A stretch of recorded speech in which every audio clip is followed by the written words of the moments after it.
Welcome to the Michigan Runner Show. Join us each time as we explore the people, the places, and the events that shape our great sport.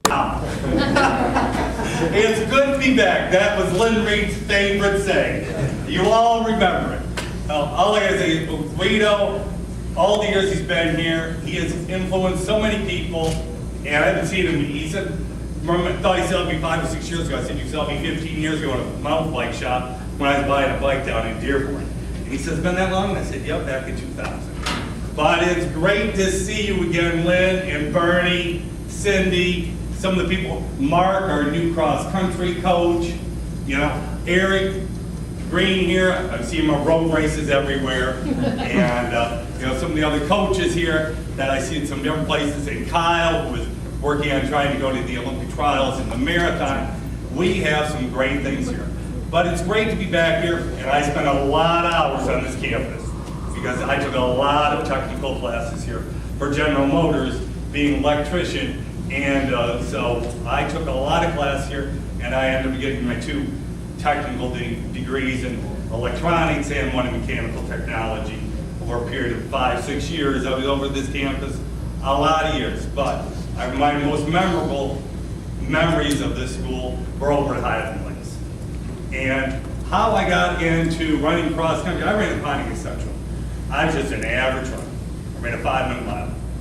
I wasn't no all-state, no all-region, no nothing. I said, I'll be good at something, but I did try a little bit of walking during the summer at the AAU Junior Olympics when I was 15 years old, because some of my friends said, you should do the 1-mile walk here at this Junior Olympic meet.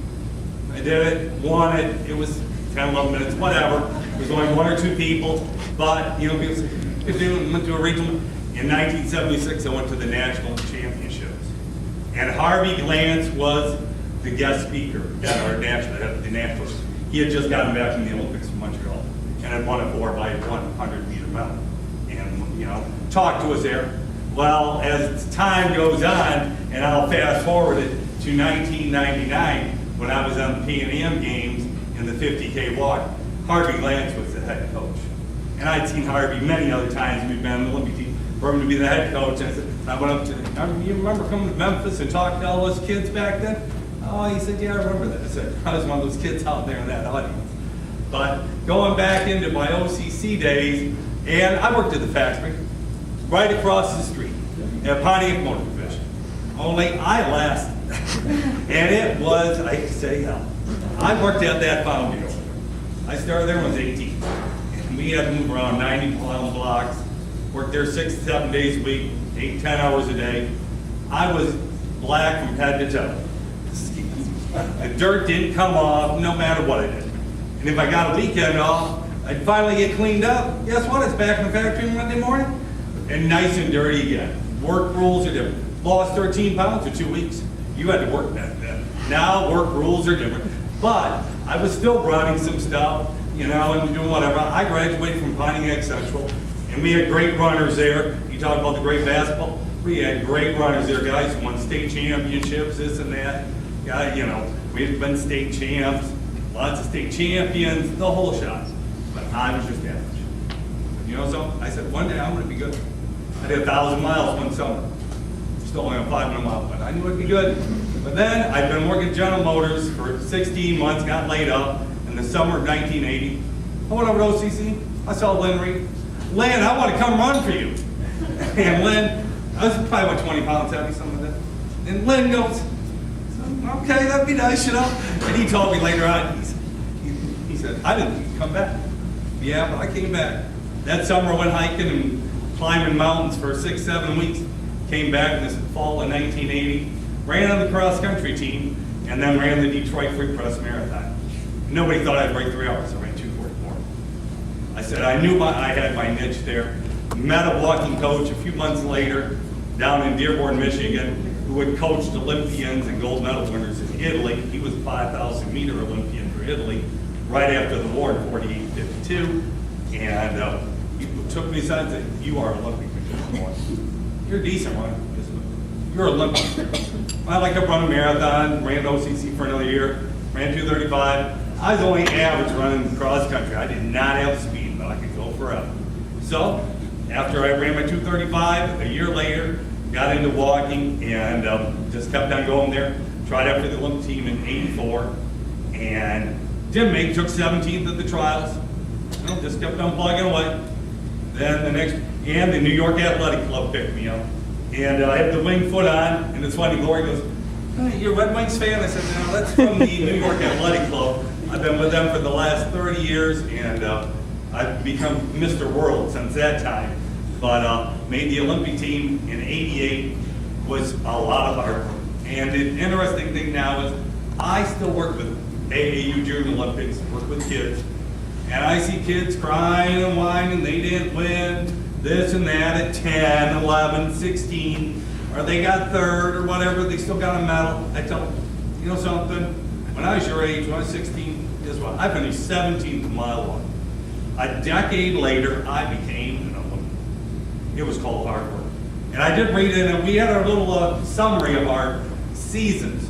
And somehow in that thing, I haven't looked at that thing in 30 years. I just haven't pulled out the archives, so I can bring it out here and let some of the cross-country people like.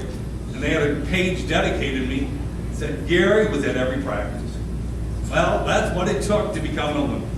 You know, that was the difference. But what I can say is OCC gave me that basis that changed my life forever.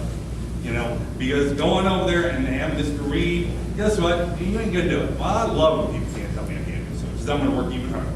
But you know something? It changed my life forever. And the thing was, we went from there, and like I said, I worked at General Motors. I became an electrician. After I'd been laid off for a year, they called me back, apprenticeship. Went through apprenticeship, became an electrician. I retired 10 years ago, or 9 years ago over there. And I've done a million things since that time. But OCC gave me those bases to do that. And working with Rito and Bernie. Bernie was the big shot. Bernie, everybody wanted to know Bernie. He's from Holly. Everybody, what's Bernie like? And then Rito goes, once you get to know Bernie, it ain't a big deal, right? But Bernie is a great guy, and he stuck around forever, you know? And that's the great thing about this school. It's a special place because people do come back here and to see all the great things that have happened and people that have come through this sports program and have done some great things, you know? And it's a basis for other things you do. And it gave me my training base because I didn't know exactly how to run marathons or anything. But working with Rito and running up and the greatest things, we used to run up and down that hill over there at Highland Lakes. We did a lot of hill loops out there. We kept up their time and okay, come on guys, let's do it again. Bam, it did it again. Yeah. We did a lot of, but it was a great place to train over there.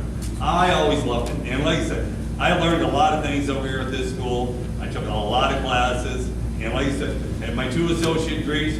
And I kept my, you know, once I became an electrician and did all that, after I retired in 2006, I was on 46 years, I went down to Siena Heights at the local extension center in Southfield and did finish my bachelor's degree with 14 more classes and got in marketing and I do writing and now I'm a videographer and writer for a Michigan runner and I tell people my world travels.